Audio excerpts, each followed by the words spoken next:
Hi hello everyone. ఈరోజు వచ్చేసి నేను హోటల్ స్టైల్ వడ ఎలా చేయాలో మీతో చెప్పబోతున్నాను అనమాట. నార్మల్గా ఇంట్లో చేసుకున్న వడలు అయితే ఇలానే వస్తాయి కదా.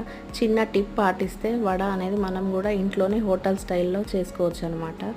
అదేంటి టిప్ అంటే, మనం ఫస్ట్ టైం ఆయిల్లో డీప్ ఫ్రై చేసుకున్న వడలని తీసుకొని మళ్ళీ సెకండ్ టైం ఆయిల్లో డీప్ ఫ్రై చేయాలన్నమాట. ఇలా చేయడం వల్ల వడ అనేది కలర్ చేంజ్ అవుతుంది, పర్ఫెక్ట్గా కలర్ వస్తుందన్నమాట.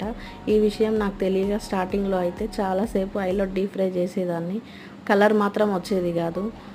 ఇలా సెకండ్ టైం ఆయిల్లో డీప్ ఫ్రై చేయడం వల్ల వడ అనేది కలర్ చేంజ్ అవుతుంది. చూడండి, పర్ఫెక్ట్గా వచ్చేసింది కదా.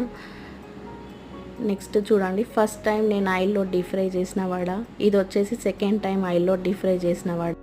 నా వీడియో కనుక మీకు నచ్చినట్టయితే లైక్ చేయండి, షేర్ చేయండి, సబ్స్క్రైబ్ చేయండి. Thanks for watching my video. Thank you.